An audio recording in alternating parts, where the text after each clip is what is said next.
Urusan sudah selesai, jadi enyahlah, dasar anak yatim piatu miskin, mantan suamiku, melontarkan kata-kata kasar itu, tanpa ragu setelah pengadilan secara resmi mengetuk palu perceraian kami.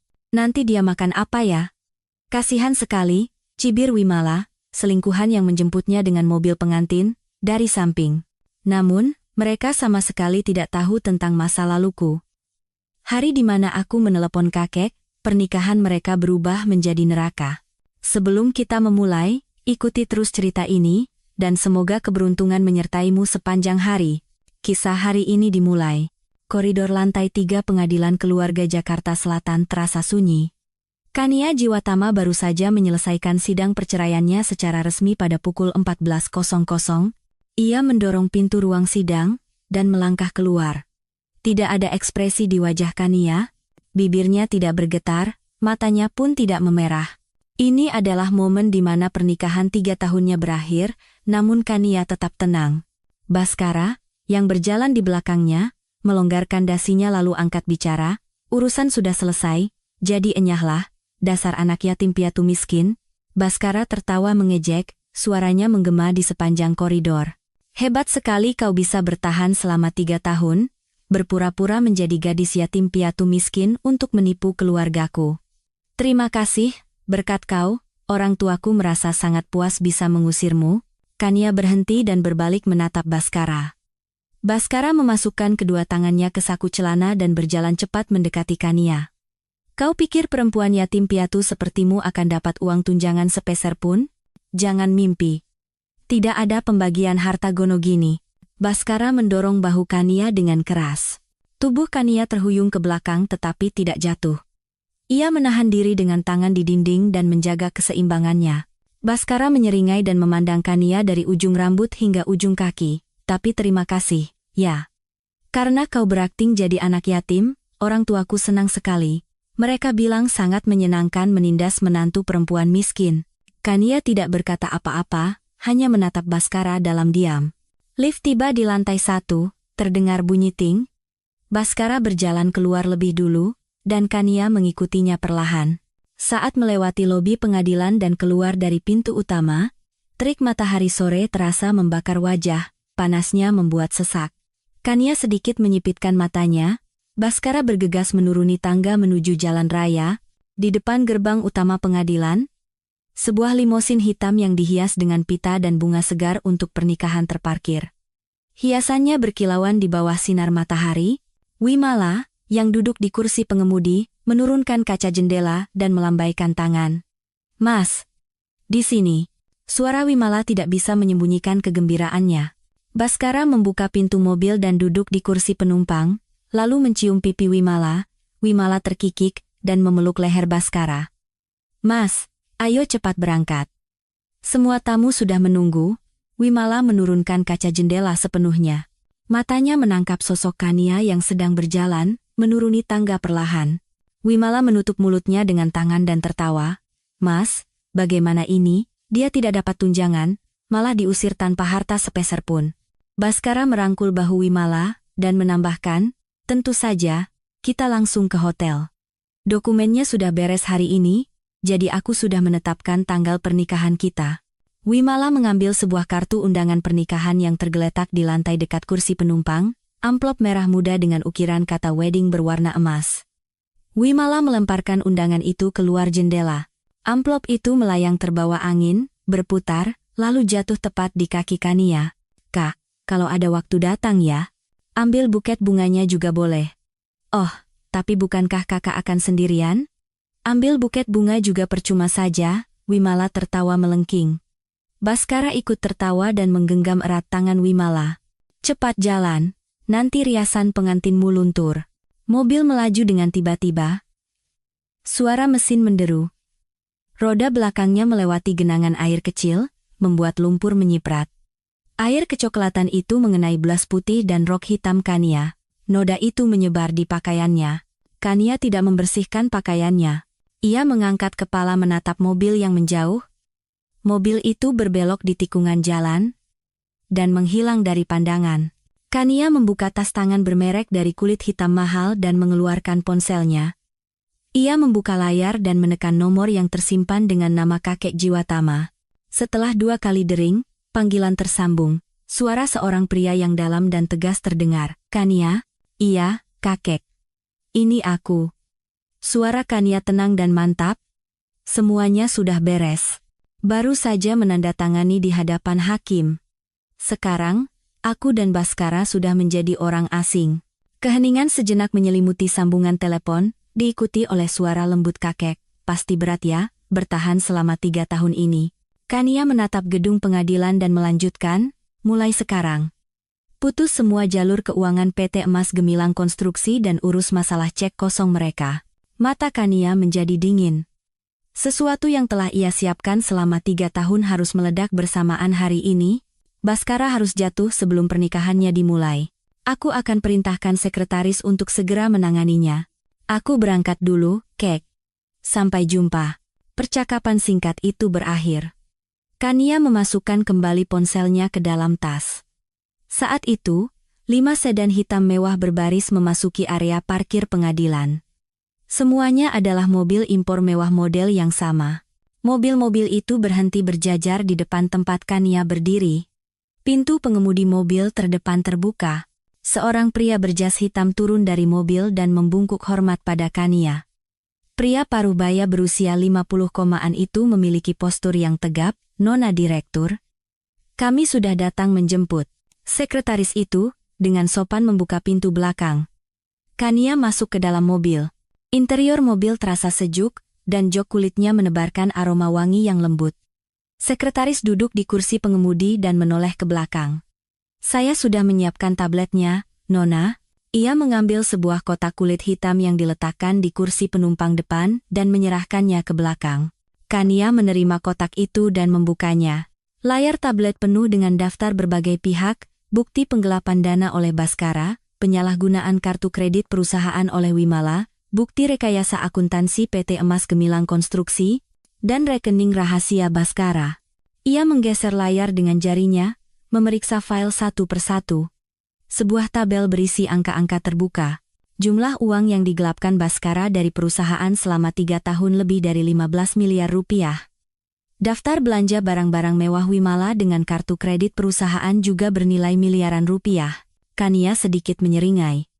Tuntutan hukumnya nanti saja.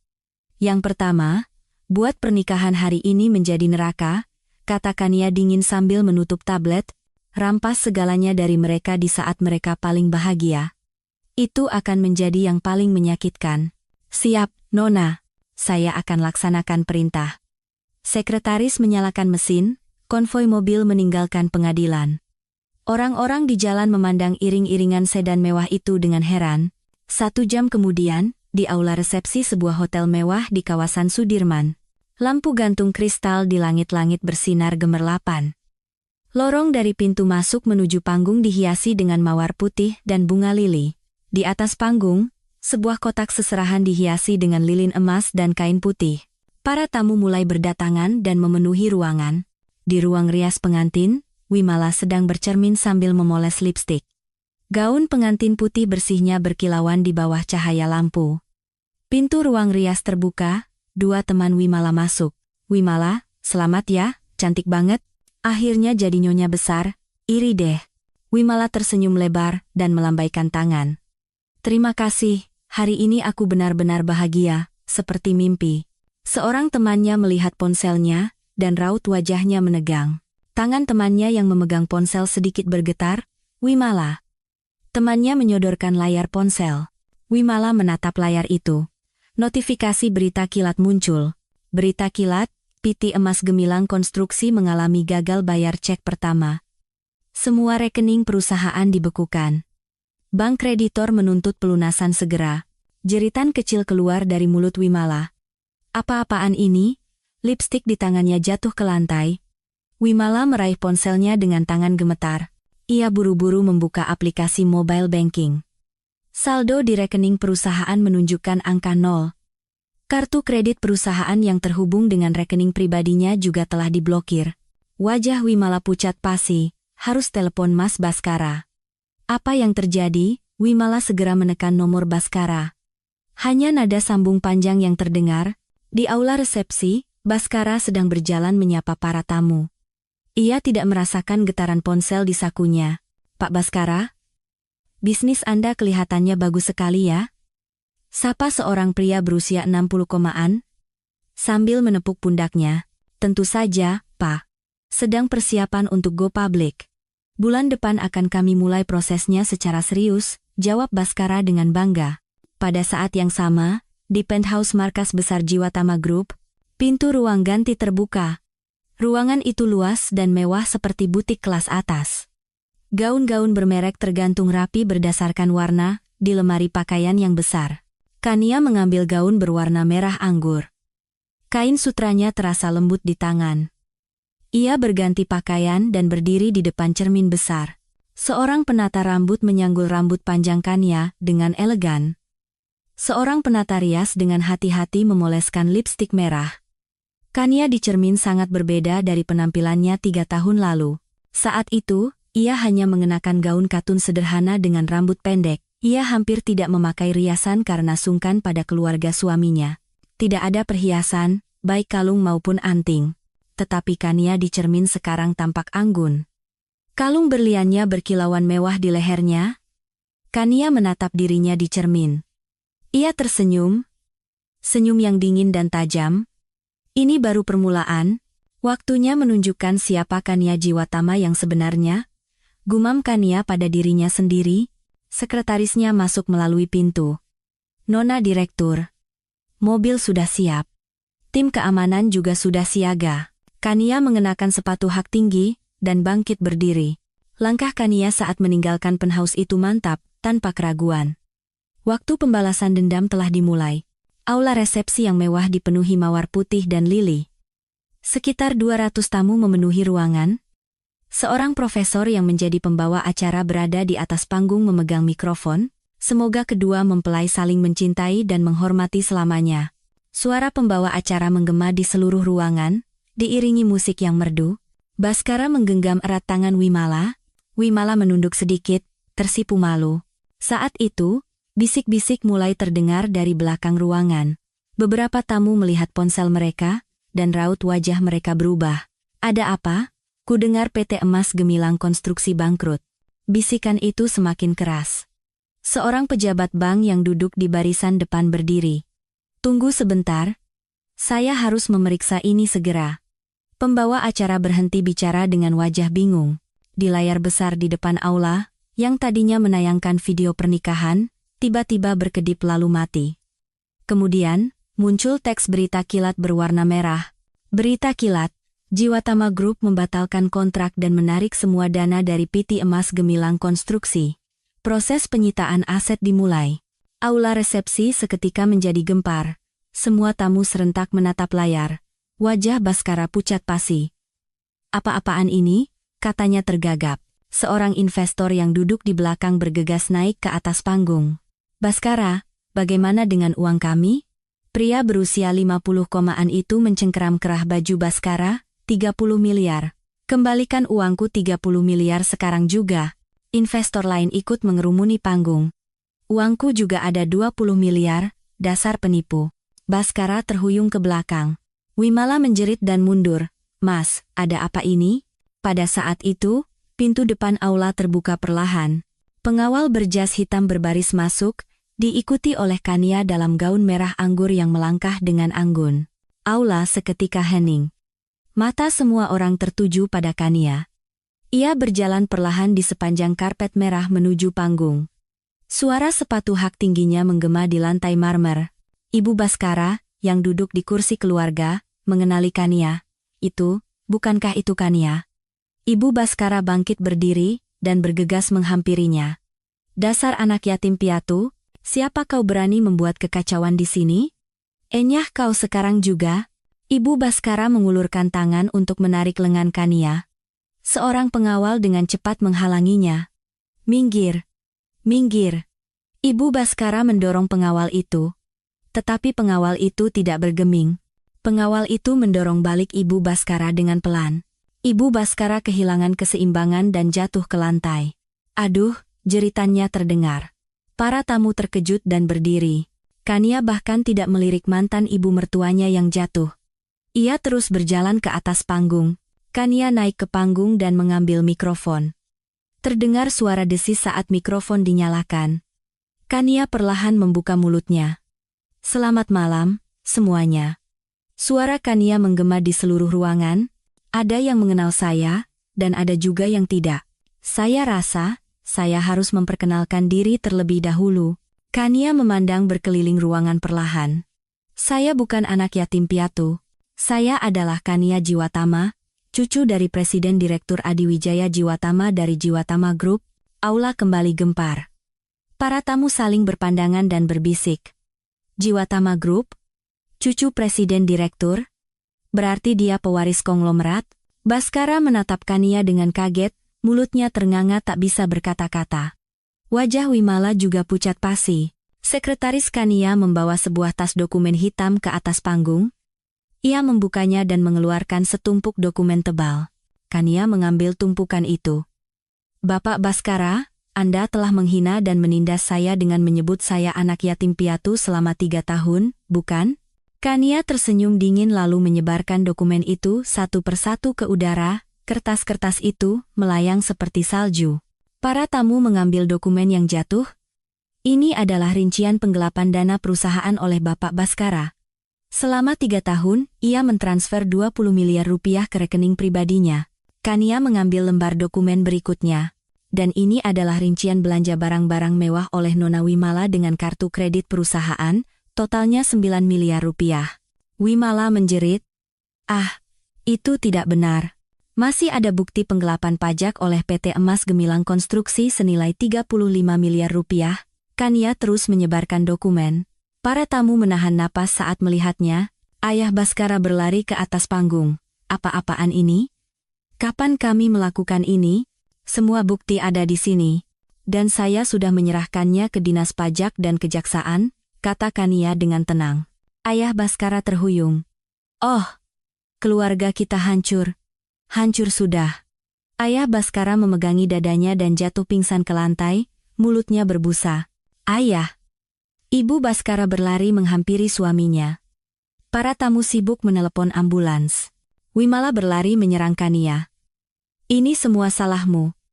Kau menghancurkan segalanya." Wimala mengangkat tangannya untuk menampar Kania. Kania dengan cepat menangkap pergelangan tangan Wimala. Ia memelintirnya. "Aduh!" Wimala menjerit kesakitan. Kania berbisik di telinga Wimala, "Balasan karena merebut suamiku adalah menjadi nyonya dari perusahaan yang bangkrut, murah sekali, bukan?" Kania melepaskan pergelangan tangan Wimala dengan kasar. Wimala jatuh tersungkur di lantai, gaun pengantinnya kusut dan kotor. Baskara mendekati Kania. "Tidak. Nona Kania. Mari kita bicara lagi." "Saya salah," Baskara berkata dengan suara gemetar. "Bisakah kita batalkan perceraian ini? Mari kita mulai dari awal." Kania menatap Baskara dengan dingin. "Mulai dari awal denganmu?" Kania tertawa mengejek. "Ini baru pemanasan, yang sesungguhnya baru akan dimulai." Kania turun dari panggung. Petugas medis membawa tandu masuk ke aula. Para tamu berhamburan ke arah pintu keluar. Aula resepsi seketika berubah seperti pasar. Baskara menarik Wimala berdiri dan berteriak, "Ini semua salahmu. Kalau kau tidak menggodaku, hal seperti ini tidak akan terjadi." Wimala menepis tangan Baskara. "Apa? Justru kau yang mendekatiku duluan. Kau saja yang tidak becus makanya gagal." Keduanya mulai bertengkar, saling mencengkeram kerah. Para wartawan dengan kamera berhamburan, masuk ke dalam aula. Kilatan lampu blitz menyambar Baskara dan Wimala. "Bapak Baskara, apakah penggelapan dana itu benar?" "Nona Wimala, ada yang ingin Anda sampaikan?" Para wartawan menyodorkan mikrofon. Kania berjalan keluar dari aula, meninggalkan semua kekacauan itu di belakangnya. Para pengawal mengikutinya dengan waspada. Di luar pintu keluar, wartawan sudah menunggu. Kilatan lampu blitz tak henti-hentinya. "Nona Kania, apakah hari ini Anda datang untuk balas dendam? Apa rencana Anda selanjutnya terhadap mantan suami Anda?" Kania tidak menjawab pertanyaan apapun. Ia hanya tersenyum, masuk ke mobil, dan pergi. Hotel yang terpantul di kaca spion tampak semakin kecil. Kania memandang keluar jendela dan berkata dalam hati, ini baru permulaan. Sekretaris yang memegang kemudi mengangguk. Saya akan menyiapkan langkah selanjutnya, Nona. Mobil melaju dengan tenang di jalanan Jakarta pada malam hari. Seminggu kemudian, lobi kantor pusat PT Emas Gemilang Konstruksi tidak berbeda dengan reruntuhan. Pecahan kaca berserakan di lantai. Pintu depan dipenuhi stiker penyitaan berwarna merah. Petugas dari pihak kreditur mondar-mandir di koridor memeriksa aset yang tersisa, bawa meja itu. Buka brankas di sana, lihat apa ada yang tersisa, teriak seorang pria sambil menggeledah kantor. Baskara duduk meringkuk di sudut ruang rapat, pipinya tirus. Hanya dalam seminggu, janggutnya tumbuh lebat dan pakaiannya kusut. Dua pria berusia 50 kompaan menghampiri Baskara. Baskara, di mana uangnya? Salah satu dari mereka mencengkeram kerah Baskara dan menariknya berdiri. Pak, tolong beri saya waktu lagi, kata Baskara dengan suara gemetar. Waktu? Sudah kuberi waktu seminggu. Pria satunya meninju perut Baskara. Baskara membungkuk dan mengerang. Kalau uangnya tidak ada hari ini, akan kupotong jarimu satu persatu. Pria itu melepaskan kerah Baskara. Baskara jatuh ke lantai. Saat itu, pintu ruang rapat terbuka. Seorang pria berjas hitam masuk. Pria berusia 30-an, tinggi, dengan bahu lebar. Para penagih utang menatap pria itu. Siapa kau? Aditya?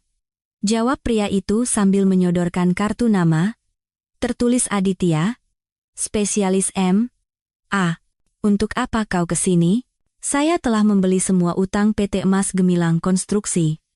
Mulai sekarang, kalian harus menagih uangnya dari saya.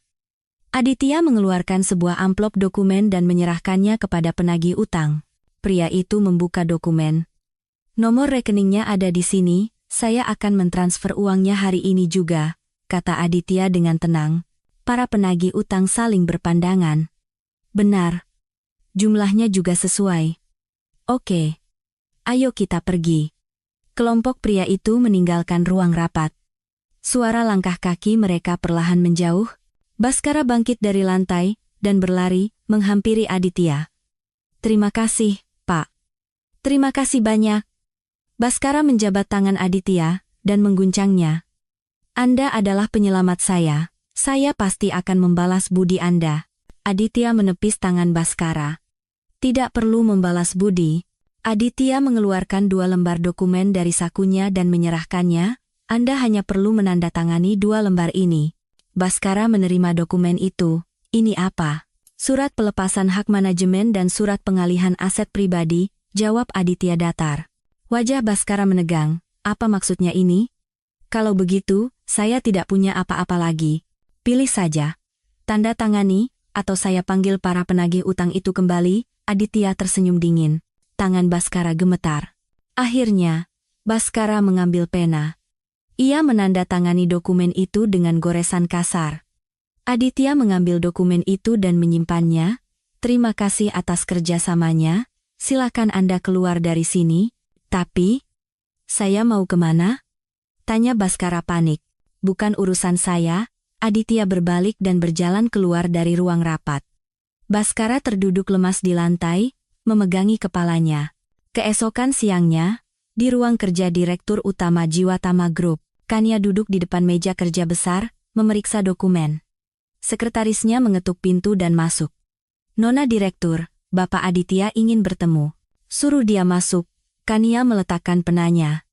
Pintu terbuka. Aditya masuk. Ia mengenakan jas hitam yang sama seperti kemarin. Senang bertemu dengan Anda, Nona Kania. Aditya membungkuk. Silakan duduk, Kania mempersilakan. Aditya duduk di kursi di depan meja kerja. Ada urusan apa? Tanya Kania, sambil melipat tangan di dada. Saya punya penawaran. Aditya mengeluarkan dokumen dari tasnya dan meletakkannya di atas meja. Saya telah mengakuisisi PT Emas Gemilang Konstruksi. Tapi untuk membuat perusahaan ini benar-benar hancur, saya butuh bantuan Anda. Kania mengambil dokumen itu. Kenapa Anda meminta bantuan saya? Anda punya kekuasaan, dan saya punya modal. Jika kita bekerja sama, kita bisa mengubur Baskara dari masyarakat secara sempurna. Aditya menatap lurus ke arah Kania. Kania meletakkan dokumen itu dan tersenyum. Anda juga punya dendam pada Baskara, kan? Tidak ada perasaan pribadi. Ini murni bisnis, jawab Aditya dengan wajah datar. Jangan bohong. Kalau ini hanya bisnis, Anda tidak perlu datang ke saya. Kania menatap Aditya dengan tajam. Aditya terdiam sejenak. Baiklah, saya akan jujur. Aditya mengeluarkan set dokumen lain dari tasnya. Baskara sudah melakukan penipuan dan penggelapan sejak masa kuliah. Adik saya adalah salah satu korbannya. Kania mengambil dokumen itu dan membacanya. Tercatat rincian penggelapan dana kegiatan klub oleh Baskara saat kuliah. Adik saya difitnah dan terpaksa keluar dari kampus karena kasus itu. Sekarang dia bekerja paruh waktu di sebuah minimarket di luar kota. Suara Aditya melembut. Kania menutup dokumen itu. Saya mengerti. Kita akan bekerja sama. Anda sudah memutuskan? Tanya Aditya dengan wajah terkejut. Orang brengsek itu juga melakukan hal seperti itu pada adik Anda? Kita harus membuatnya hancur sehancur-hancurnya. Kania tersenyum dingin. Aditya mengulurkan tangannya. Kania menjabat tangan Aditya. Jabat tangan itu terjadi. Pada saat yang sama, di sebuah hotel melati kumuh di Jakarta. Wimala duduk di tempat tidur, memandangi alat tes kehamilan. 2 garis merah muncul dengan jelas. Hamil, gumam Wimala. Ia mengambil ponselnya dan menelepon Baskara. Nada sambung panjang terdengar, tetapi tidak ada yang menjawab. Angkat, dong. Wimala menelepon lagi, tetap tidak ada jawaban. Wimala melempar ponselnya ke tempat tidur. Mas Baskara sepertinya sudah tidak bisa diandalkan. Kalau begitu, Wimala mengetik nama Kania Jiwatama di kolom pencarian berita. Gambar kantor pusat di Jiwatama Group muncul. Benar, aku harus menemui Kak Kania. Mata Wimala berbinar. Kalau ada anak, setidaknya aku bisa dapat uang. Wimala mengemasi barang-barangnya dan meninggalkan hotel. Keesokan paginya, di lobi kantor pusat Jiwatama Group. Koridor dipenuhi karyawan yang baru datang bekerja. Tiba-tiba pintu depan dibuka dengan kasar. Wimala berlari masuk, rambutnya acak-acakan dan pakaiannya kusut. Kania, Kania, keluar kau, teriak Wimala. Orang-orang di lobi terkejut dan memandanginya. 2 petugas keamanan berlari mendekat. Anda mau apa di sini? Minggir, aku mau bertemu Kania. Wimala mendorong petugas keamanan dan berlari ke tengah lobi. Ia merebahkan diri di lantai, memegangi perutnya dengan kedua tangan. Tolong, aku hamil. Anak ini adalah pewaris Jiwatama Group, teriak Wimala seperti menjerit. Orang-orang di lobi mulai berbisik. Apa? Hamil? Di luar, para wartawan dengan kamera berhamburan masuk. Wimala telah menghubungi mereka sebelumnya. Kilatan lampu blitz mulai menyala. Nona Wimala, apakah Anda benar-benar hamil? Apakah ini anak Bapak Baskara? Wartawan menyodorkan mikrofon. Bapak Baskara pernah menikah dengan Nona Kania, kan? Kalau begitu, anak ini adalah pewaris Jiwatama Group. Wimala berteriak keras. Demi anak ini, tolong selamatkan PT Emas Gemilang Konstruksi. Saat itu, pintu lift terbuka. Kania turun bersama sekretarisnya. Ia turun setelah mendengar keributan di lobi. Wimala melihat Kania dan merangkak di lantai. Kak, tolong aku. Demi anak ini, Kania menatap Wimala, wajahnya tidak berubah. Kania mengangguk pada sekretarisnya. Sekretaris itu menelepon seseorang. Layar televisi besar di depan lobi menyala. Di layar, muncul catatan medis dari sebuah klinik kandungan. Nona Wimala hamil pada bulan Oktober tahun lalu, kata Kania dengan tenang. Pada saat itu, Nona Wimala belum bertemu dengan Bapak Baskara. Jadi, ini anak siapa? Layar berubah.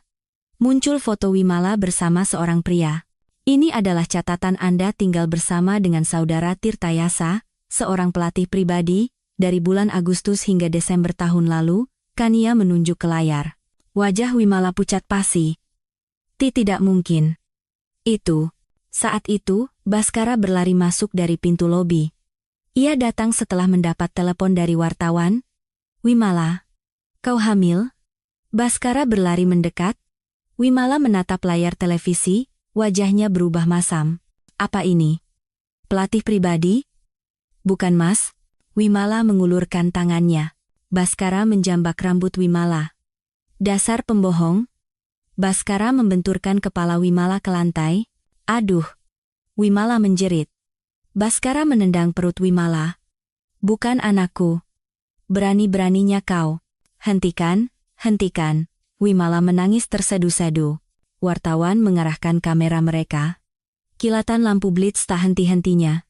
Bapak Baskara, Anda melakukan kekerasan? Harus panggil polisi. Baskara dan Wimala bergumul di lantai, bertengkar. Kau menipuku, ini semua salahmu. Kau saja yang tidak becus makanya gagal. Keduanya saling mencakar wajah dan menarik rambut. Petugas keamanan berlari melerai mereka. Kania menyaksikan kejadian itu dengan tenang. Sekretaris berbisik padanya, Nona Direktur, sebaiknya kita naik. Kania mengangguk dan berjalan ke lift. Suara pertengkaran Baskara dan Wimala terdengar dari belakang. Pintu lift tertutup. Senyum dingin muncul di bibir Kania. Malam itu, di sebuah taman kota yang sepi di Jakarta. Lampu-lampu taman memantulkan cahaya gemerlap di permukaan danau buatan. Kania duduk sendirian di bangku setelah menyuruh semua pengawalnya pergi. Angin malam berhembus sejuk. Kania merapatkan mantelnya dan menghela napas. Pembalasan dendam telah berhasil. Baskara dan Wimala telah hancur di mata masyarakat, PT Emas Gemilang Konstruksi runtuh, dan keluarga Baskara bangkrut. Tapi hati Kania terasa hampa. Hanya ini, gumam Kania. Bayangan keburukan orang-orang yang pernah ia anggap keluarga selama 3 tahun terus muncul di benaknya. Ia melihat wajah mantan ibu mertuanya, yang mengejeknya sebagai anak yatim piatu. Bayangan Baskara mencium Wimala juga muncul. Kania memejamkan matanya. Terdengar suara langkah kaki dari kejauhan. Seseorang berjalan mendekat perlahan. Kania membuka mata dan menoleh. Di belakangnya, ada Aditya. Aditya berdiri sambil membawa kantong belanjaan minimarket. Bagaimana kau bisa di sini? Tanya Kania heran. Kebetulan lewat, lalu melihat Anda. Aditya meletakkan 2 kaleng bir di samping bangku dan duduk di sebelah Kania, menjaga jarak sekitar 1 jengkal. Aku ingin sendiri, kata Kania dingin. Saya tidak akan mengajak bicara. Hanya akan duduk di sini. Aditya membuka 1 kaleng bir. Terdengar suara desis pelan. Kania melirik Aditya. Aditya memandang danau dan meminum birnya. Keheningan menyelimuti mereka. Kania membuka mulutnya. Kau juga pernah dikhianati, kan? Ya. Jawab Aditya singkat. Soal apa? Tanya Kania. Aditya meneguk birnya lagi. 5 tahun lalu. Saya mendirikan sebuah perusahaan rintisan di bidang IT, suara Aditya datar. Saya punya tunangan, teman sekampus, kami membangun perusahaan itu bersama-sama. Kania menatap Aditya, tapi tunangan saya berselingkuh dengan mitra bisnis saya. Keduanya bekerja sama menggelapkan saham perusahaan. Aditya meremas kaleng bir kosong di tangannya. Terdengar suara kaleng remuk. Saya tahu sebulan sebelum pernikahan. Mitra bisnis saya memalsukan dokumen pengalihan saham. Perusahaan saya direbut seluruhnya. Lalu apa yang kau lakukan? Tanya Kania pelan. Berjuang secara hukum. Saya menuntut selama 2 tahun, tapi akhirnya kalah. Aditya tersenyum pahit.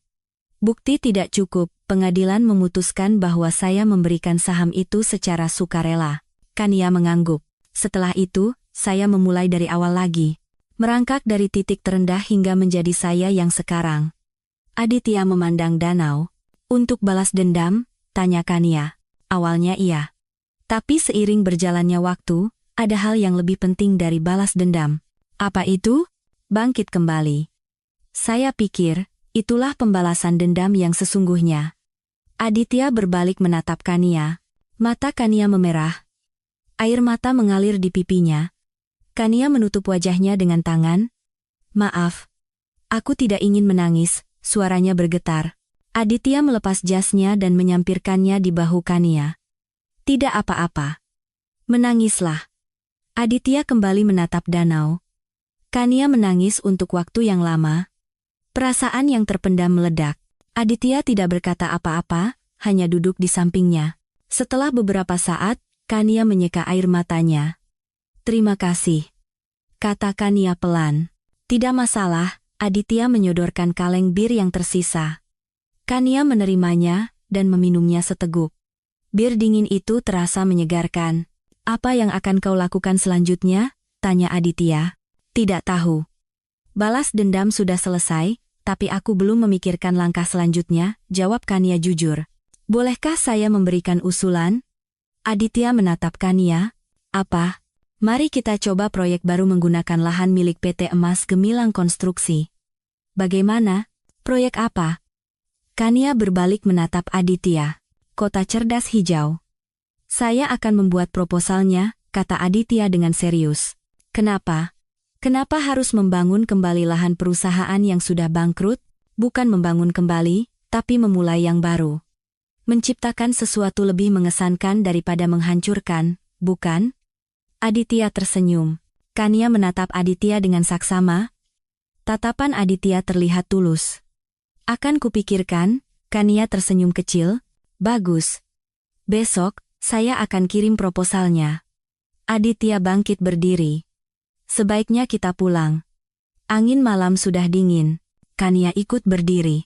Ia melepas jas Aditya dan mengembalikannya. Terima kasih untuk hari ini. Sama-sama. Keduanya berjalan berdampingan menuju tempat parkir. Keesokan paginya, sebuah email masuk ke kotak masuk Kania. Pengirimnya adalah Aditya. Kania membuka lampirannya. Judulnya Proposal Proyek Kota Cerdas Hijau. Kania membaca file itu satu persatu. Ada rancangan yang sangat detail. Desain bangunan yang dilengkapi panel surya sangat mengesankan. Mata Kania berbinar. Ini luar biasa, gumam Kania. Ia mengambil ponselnya dan menelepon Aditya. Setelah 2 kali dering, panggilan tersambung.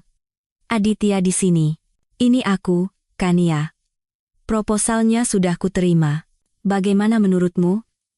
Suara Aditya terdengar tegang. Sangat bagus. Mari kita lakukan. Kania tertawa ceria. Benarkah? Iya. Aku akan menangani seluruh proyek ini. Mari kita ciptakan bersama. Terima kasih. Nona Direktur. Suara Aditya menjadi cerah. Nona Direktur apa? Panggil saja Kania. Kalau begitu, panggil aku Aditya. Keduanya tertawa bersama. Seminggu kemudian, di lokasi konstruksi bekas PT Emas Gemilang Konstruksi, indah, kan? Kania dan Aditya berjalan di sekitar lokasi.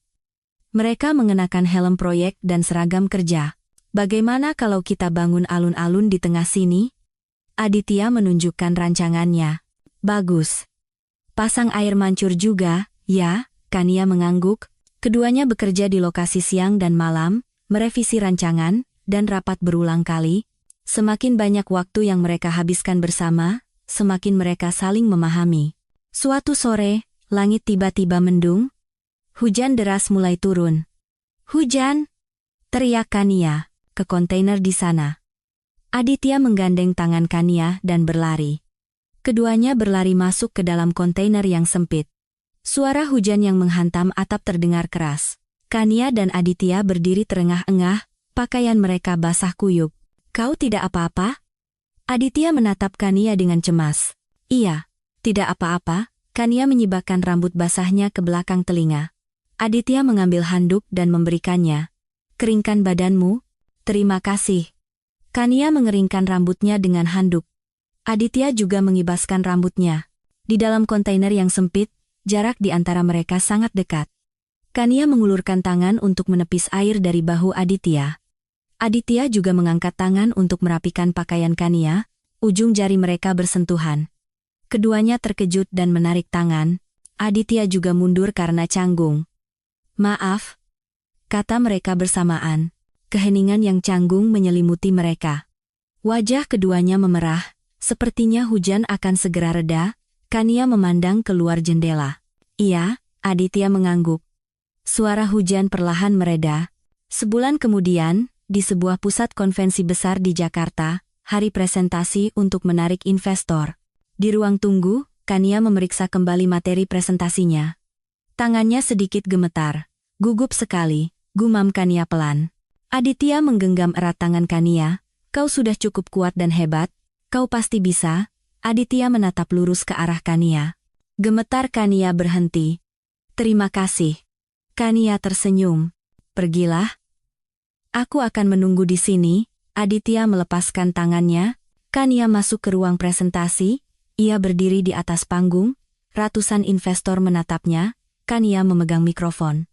Selamat siang, saya Kania dari Jiwatama Group, suaranya tenang dan percaya diri. Hari ini, saya akan memperkenalkan proyek kota cerdas hijau kepada Anda semua.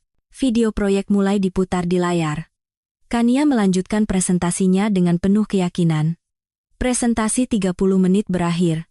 Keheningan sejenak lalu tepuk tangan membahana. Tepuk tangan itu menggema di seluruh aula. Para investor berdiri dan bertepuk tangan. Kania melihat ke bawah panggung. Aditya berdiri di barisan terdepan, bertepuk tangan dan tersenyum cerah. Kania juga tersenyum lebar saat menatap Aditya. Hatinya terasa hangat. Kehidupan yang dimulai dengan balas dendam kini bersemi dengan harapan baru. 6 bulan berlalu. Proyek Kota Cerdas Hijau sukses besar. Semua unit terjual habis pada penjualan perdana. Para investor mengantre untuk berinvestasi lebih lanjut. Harga saham di Jiwatama Group meroket setiap hari. Wajah Kania muncul di halaman depan surat kabar bisnis dengan judul Fenomena Kania, Eksekutif Muda. Ruang kerja Kania dipenuhi karangan bunga, ucapan selamat. Sekretaris masuk membawa dokumen. Nona Direktur, ini jadwal untuk acara malam ini. Terima kasih. Kania menerima dokumen itu, tertulis acara laporan kinerja Jiwatama Group dan upacara penunjukan penerus resmi. Senyum muncul di bibir Kania. Pukul 19.00, di aula besar markas Jiwatama Group, lampu gantung kristal bersinar gemerlapan.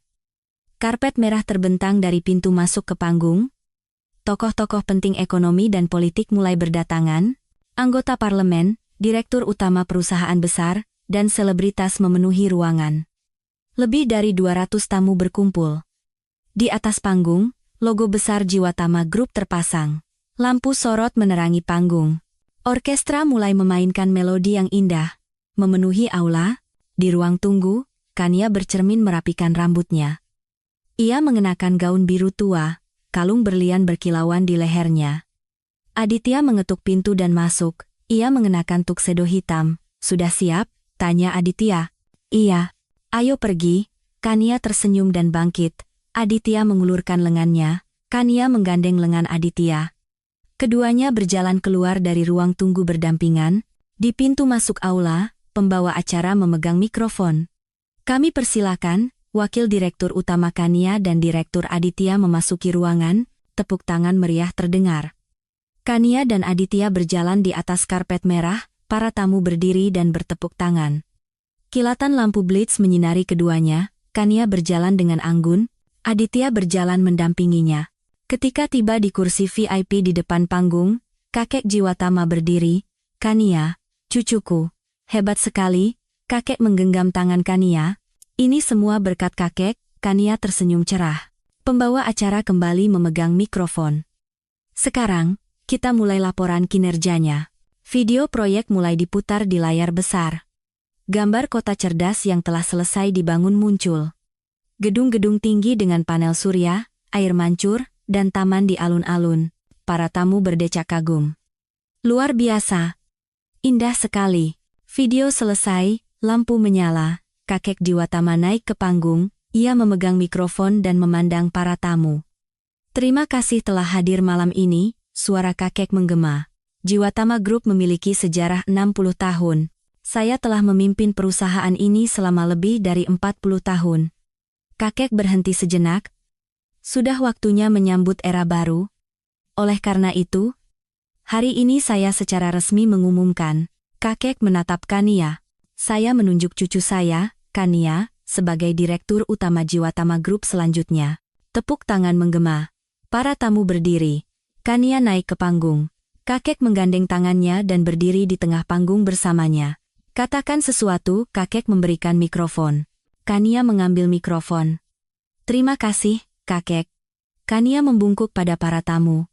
Saya merasa sangat terhormat bisa berdiri di sini sebagai penerus.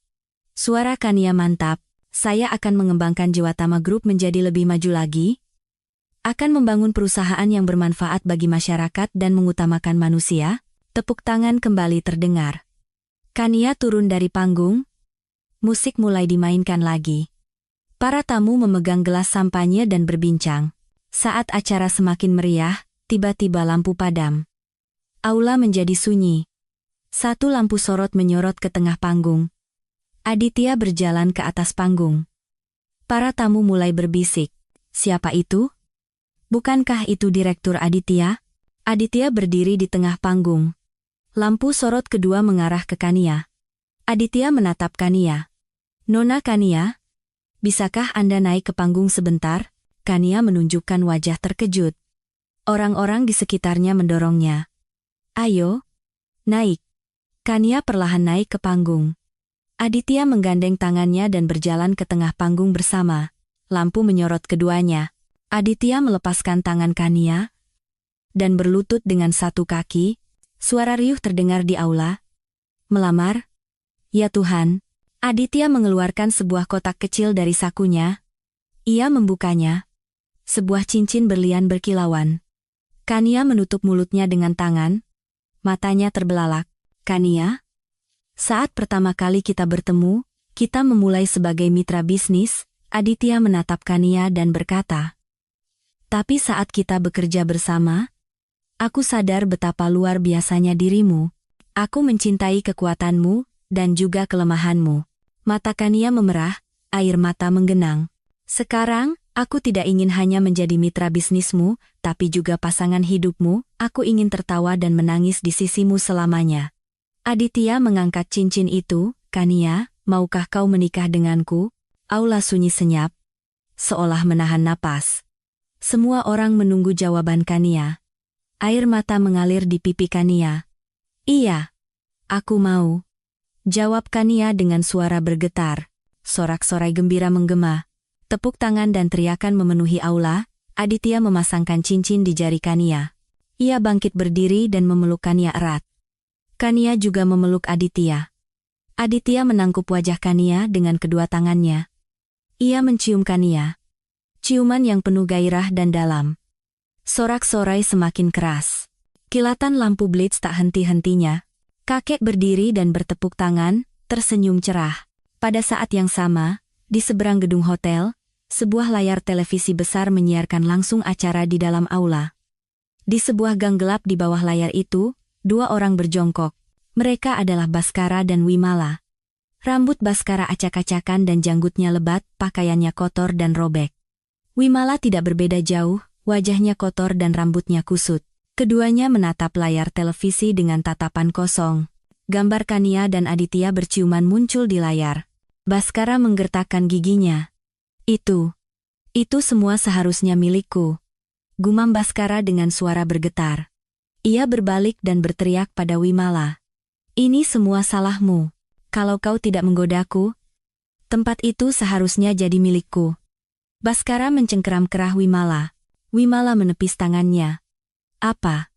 Kau saja yang tidak becus makanya gagal. Dasar pecundang tidak berguna, jangan salahkan orang lain. Wimala meludahi wajah Baskara. Baskara menjambak rambut Wimala. Perempuan sialan. Keduanya bergumul di tanah. Orang-orang yang lewat menoleh. Lihat, gelandangan berkelahi. Bau sekali. Dua petugas keamanan hotel berlari mendekat. Apa yang kalian lakukan di sana? Seorang petugas keamanan menarik lengan Baskara. Jangan berkelahi di sini. Enya. Petugas keamanan lainnya menyeret Wimala dengan kasar. Lepaskan aku, teriak Wimala. Petugas keamanan melempar keduanya keluar dari gang. Baskara dan Wimala terguling di tanah. Kalau kembali lagi, kami panggil polisi, teriak petugas keamanan lalu kembali masuk. Baskara terduduk di tanah, menatap layar televisi. Di layar, Kania tersenyum bahagia. Baskara memukul tanah. Argha. Jeritannya menggema di jalanan malam.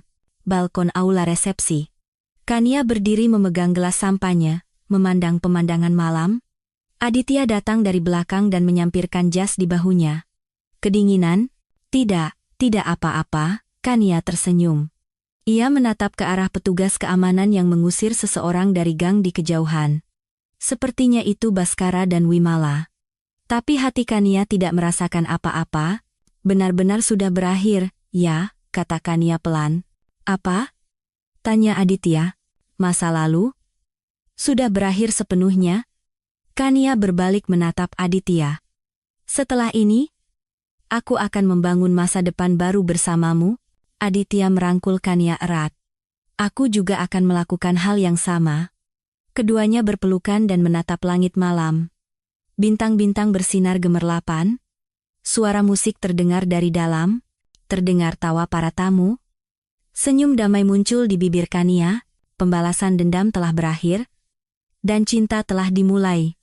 Kehidupan baru Kania sedang dimulai. Epilog. Setahun kemudian, di sebuah sore musim kemarau yang cerah, taman di belakang kantor pusat Jejiwatama Group dipenuhi bunga. Mawar putih dan lili menghiasi seluruh taman. Di atas halaman rumput, sebuah gapura pernikahan dihiasi kain putih, 50 kursi diatur di kedua sisi.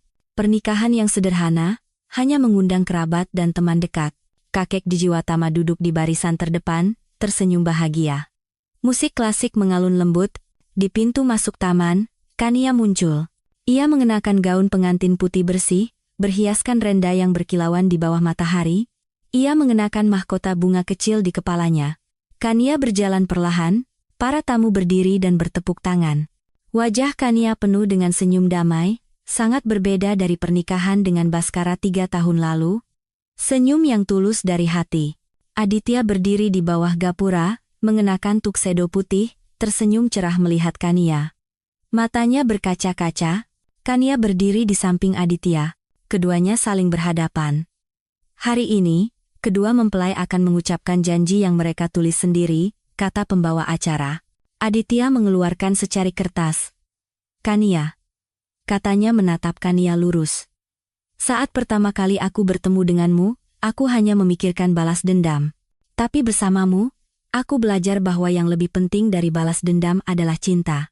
Suara Aditya bergetar. Aku akan berada di sisimu di saat kau sulit, tertawa saat kau tersenyum, dan menangis saat kau sedih.